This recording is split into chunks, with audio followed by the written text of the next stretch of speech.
Hello guys, welcome back to my channel. Gimana? Cibok masih pakai tangan sendiri? Kayak saya dong, pakai mulut tetangga. Di kesempatan ini gue akan merangkum sebuah alur cerita film yang berjudul Limitless, dirilis pada tahun 2011 yang dibintangi oleh Bradley Cooper.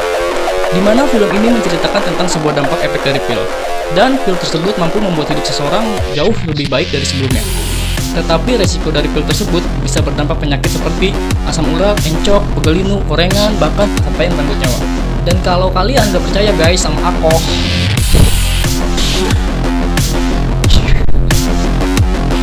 yuk tanpa berlama-lama lagi kita langsung ke alur ceritanya.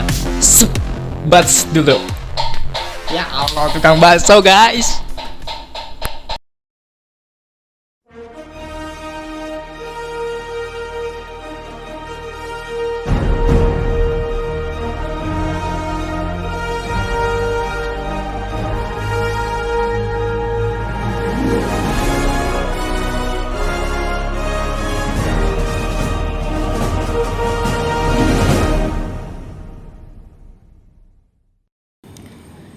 Cerita diawali dengan seorang pria yang bernama Eddie. Ini dia orangnya.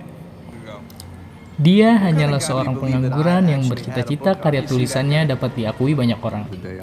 Di mana dia mulai menulis novelnya yang tak pernah berkunjung selesai sekalimat pun, akibat dampak pikirannya dan hidupnya yang semrawut. Eddie di sini diceritakan dia adalah sebagai seorang duda dan dia memiliki seorang kekasih yang bernama Lindy.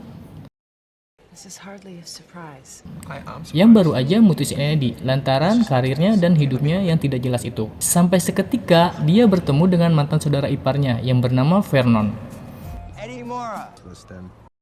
Dan Vernon ini adalah mantan pengedar narkoboy. Diajaknya Eddie ngopi di suatu kafe. Sampai Vernon pun menanyakan tentang perkembangan novelnya Eddie yang tak pernah berkunjung usai itu. Vernon pun memberi solusi dan menawarkan semacam pil kepada Eddie perihal dengan prihatinnya kehidupan Eddie yang sekarang ini. Efek dari pil tersebut dapat merangsang reseptor di otak manusia.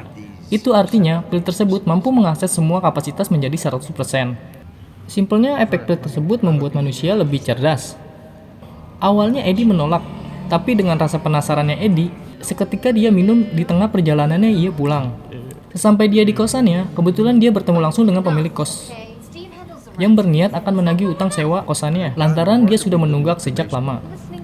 Si ibu kosan pun mengomel sepanjang kali lebar. Seketika pil yang dia minum tadi sudah beraksi di otaknya dan membuat Eddie mampu mengakses semua kapasitas otaknya.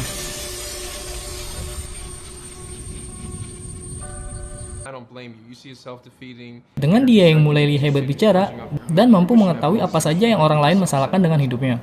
Bahkan, dia pun mampu mengetahui isi buku walaupun hanya melihat cover bukunya saja. Sampai-sampai si ibu kosan pun terkesan dibuatnya. Tidak hanya itu aja, efek pil tersebut mampu membuat Eddie seketika rajin yang biasanya mager. Dan dia bergerak lebih cepat dari biasanya, mampu mengerjakan karya tulis novelnya dengan imajinasi yang meluap. Pokoknya mampu merubah hidupnya 1000 kali lipat lebih baik dari sebelumnya. Singkat cerita, kemudian ia mendatangi suatu penerbit buku untuk mengajukan hasil karya tulisnya. Sesampainya ia di kosan, ia menerima pesan dari penerbit buku agar menelponnya karena hasil karyanya yang sangat mengesankan itu. Scene pun berganti, di mana Eddie mendatangi Vernon untuk mendapatkan file itu lagi. Kemudian dia disuruh untuk mengambilkan jas yang usai di laundry dan sarapan untuknya. Pokoknya apapun yang diperintahkan oleh Vernon, ia turuti demi mendapatkan pil itu lagi. Sesampainya dia kembali ke apartemen Vernon, ruangan pun sudah acak-acakan dan dia menemukan Vernon sudah tewas dengan luka tembakan di kepalanya, yang membuat Eddie panik lalu bergegas untuk menelpon polisi, mengabarkan bahwa terjadinya ada pembunuhan. Sambil menunggu kedatangan polisi, Eddie mencari pil yang disembunyikan oleh Vernon. Seketika ia menemukan pilnya, namun bukan hanya pil yang ditemukan di sana, melainkan ada uang hasil penjualan pil dan sebuah catatan.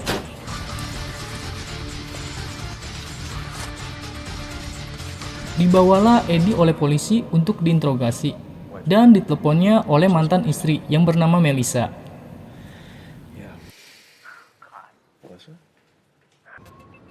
Selesainya diinterogasi, di dalam perjalanan ada seorang pria yang mengikutinya, namun Eddie menyadari hal tersebut. dan dia tidak menghiraukannya. Sampailah dia di rumah dan mulai mengkonsumsi pil itu lagi, yang membuat hari-harinya semakin hebat, terlihat rapi, berwibawa, dan penuh rasa kepercayaan diri. Kemudian dia mempelajari piano dalam waktu 3 hari. Ia sudah mampu mahir memainkannya, sampai-sampai dia jadi bahan perhatian banyak orang. Seketika dia dihampiri oleh kawan barunya yang bernama Kevin, yang menawarkan untuk bekerja sama dengan Eddie. Scene pun berganti, di mana Eddie mulai memikirkan nasibnya untuk jauh lebih baik lagi. Walaupun dirinya saat ini sudah terbilang lumayan baik. Kali ini dia mengumpulkan uangnya dan mulai join saham. Semakin hari semakin banyak penghasilannya. Mulai dari per hari $2.000 sampai bertambah menjadi $7.500. Belum puas akan hal itu, dia pun ingin main di kelas kakap. Tapi modal ia masih berkurang dan akhirnya dia memberanikan diri untuk meminjam modal pada rentenir dalam jangka waktu pendek. Namun di sisi lain, pil yang dikonsumsinya semakin hari semakin bertambah. Dengan Eddie yang sekarang, bukan yang dulu, kini Lindy mantan pacarnya diajaklah dinner di sebuah restoran Italia. Sontak, Lindy kaget dengan perubahan Eddie yang cukup drastis. Singkat cerita, Kevin mengajak Eddie untuk mengadakan suatu pertemuan dengan Carl Falloon. Dia adalah big boss perusahaan besar yang akan menawarkan kerjasama untuk Eddie. Di sini, Kevin terus memperingati Eddie agar dia siap untuk pertemuannya dengan big boss tersebut. Keesokan harinya, sesampainya pertemuan itu, si Big Boss pun akhirnya sepakat dengan Eddie, yang akan berlanjut pertemuan keduanya. Eddie yang justru sekarang malah bergantungan dengan pil itu, hingga tanpa dia sadari, ada sisi buruk dari pil itu. Efek buruk dari pil itu, ia berjalan selama 18 jam lamanya, dan sangat jauh dari keberadaan di mana tempat dia tinggal.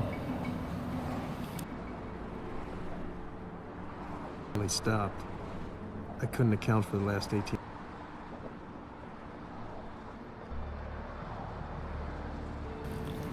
Sesampainya dia di rumah dan terbangun dari tidurnya, dia mengecek pilnya yang sudah semakin sedikit, dan membuat dia berusaha agar memakainya lebih irit lagi. Di pertemuan kedua kalinya Eddie dengan si Big Boss, hari itu nampak kacau, dia tidak mengkonsumsi pil itu. Ditambah lagi dengan berita yang hari itu mengabar bahwa telah terjadinya pembunuhan di sebuah hotel di mana pelakunya tersangkanya itu adalah Eddie. Jadi ternyata selama dalam perjalanan Eddie yang 18 jam itu, dengan kondisi Eddie yang setengah sadar bahwa dia telah melakukan pembunuhan kepada seorang model. Dan hari ini bagi Eddie adalah suatu yang kacau.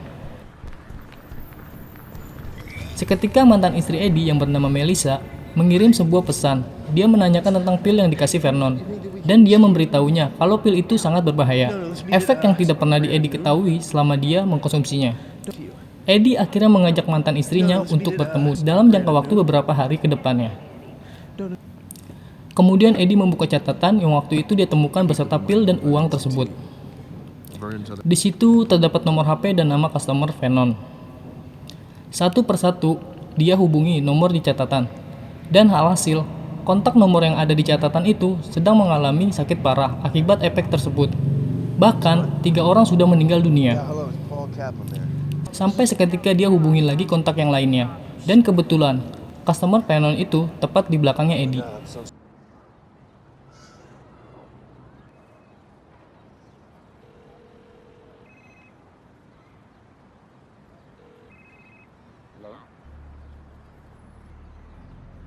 Dengan Eddie yang sudah setengah pincang akibat perjalanan dia yang selama 18 jam itu, dia pun bergerak untuk kabur. Namun orang tersebut mengetahui lalu mengejar Eddie, sampai akhirnya dia berhasil lolos dari pengejaran orang itu. Scene pun berganti di mana Eddie sekarang bertemu dengan Melissa. Di situ Melissa menjelaskan bahwa dia juga pernah mengkonsumsi pil tersebut. Dan kini ia sudah berhenti total. Dan dia menyarankan Eddie untuk berhenti dengan cara berskala. Selesai dari pertemuan dengan Melissa, Eddie didatangi oleh kolektor yang sempat meminjamkannya dia uang, menagih kepada Eddie karena pembayarannya yang tidak tepat waktu. Sampai akhirnya si kolektor pun menemukan pil lalu ditelannya.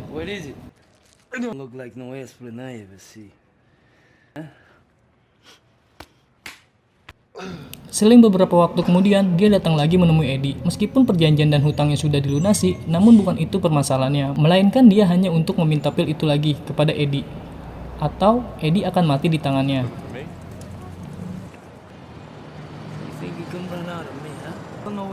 I was under the impression our business was settled. I want some more of that stuff. Shoot you right here. Take your pick.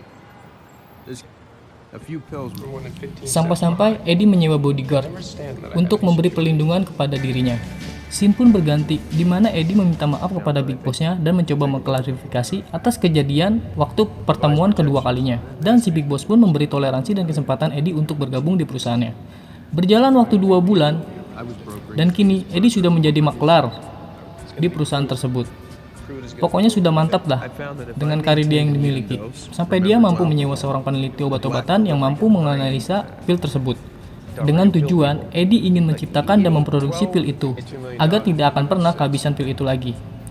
Namun kata si peneliti, proses ini membutuhkan waktu sangat lama. Tetapi Eddie akan membayarnya $2 juta jika si peneliti tersebut mampu membuat pil itu hanya dengan waktu 6 bulan saja. Si peneliti pun menyetujuinya. Di sisi lain, Eddie adalah seorang buronan dengan kasus tentang pembunuhan dan dibawanya dia ke pengadilan. Dan di situ Eddie membawa pengacara nomor 1 di New York.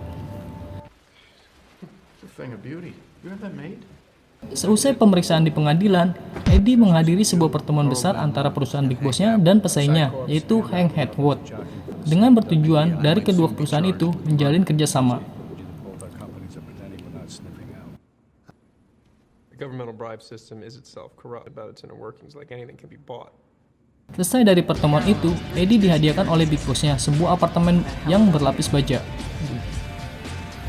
Sampai seketika, Eddie bertemu dengan si rentenir lagi.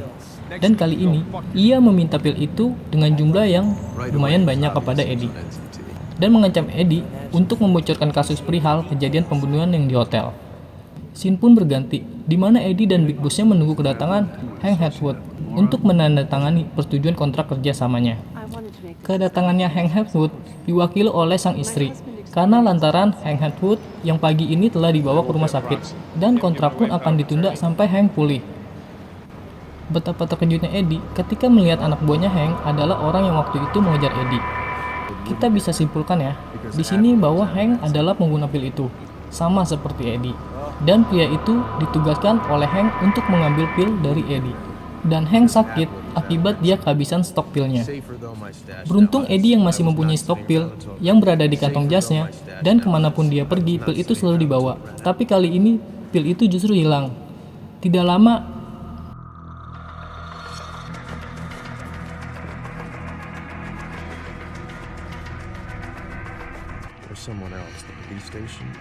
lama, Eddie kedatangan paket yang isinya itu adalah potongan tangan bodyguardnya. Dan itu adalah perbuatan si rentenir yang waktu itu minta pil lagi kepada Eddie.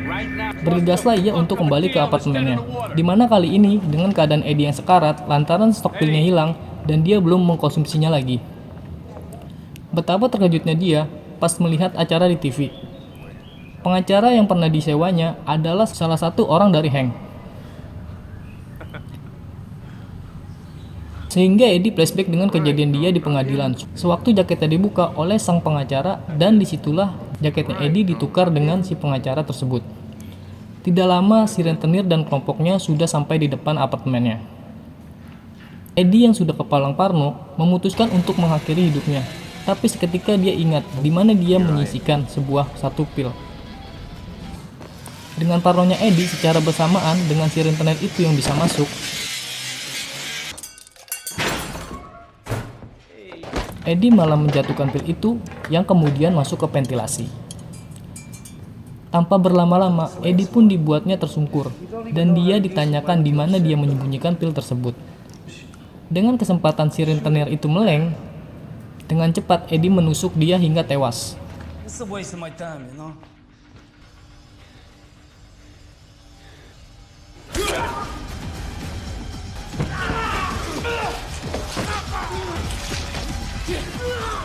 Karena masih ada 2 anak buah si rentenir itu yang sedang mencari pil, dengan kondisi Eddie yang belum terkena pil itu, mana mungkin dia berhasil mengalahkannya.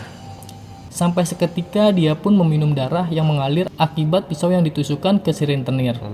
Lantaran darahnya si rentenir itu masih mengandung zat-zat pil tersebut. Alhasil efek dari darah tersebut berhasil buat Eddie pulih dan berhasil mengalahkan orang-orang itu.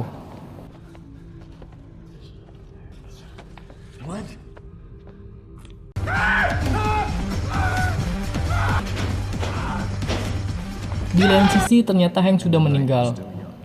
dan Eddie menghampiri orang yang waktu itu mengejarnya untuk meminta dia bekerjasama dengan Eddie, yang kemudian mengambil pil itu dari si pengacara tersebut.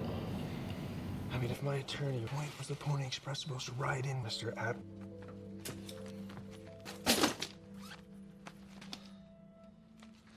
Seling 1 tahun kemudian, Eddie pun sudah menjadi senator. Kalau di sini itu semacam seperti pejabat. Di ruangannya, Eddie sudah ada tamu yang menunggu dan ingin bertemu dia. Dan itu ternyata mantan Big Boss-nya. Dan kedatangannya itu bahwa ia ingin mengajak Eddie lagi untuk menjadi partner dalam bisnisnya. Di mana Big Boss itu tahu Eddie mampu menjadi seperti ini karena pil itu. Dan dia mengancam Eddie kalau Eddie sampai menolaknya, dia mau membeli dan serta menutup di mana tempat pil itu diproduksi, agar Eddie tidak lagi mendapatkan pil itu, dan bisa menghancurkan karir Eddie. Eddie pun menolak tawaran mantan Big Boss-nya, lantaran Eddie sudah memproduksi pil itu sendiri. Dengan dimodifikasinya, dan efek pil yang baru ini jauh lebih baik dari sebelumnya. Dan di sini, Eddie membuktikan dengan ia meramalkan sebuah kejadian kecelakaan, dan itu benar-benar terjadi. Seling beberapa menit kemudian, hal itu sontak membuat mantan Big Boss-nya tercengang, dan Eddie itu bukanlah orang yang bisa diremehkan begitu saja. Secara pil barunya itu membuat dia lebih dari segalanya.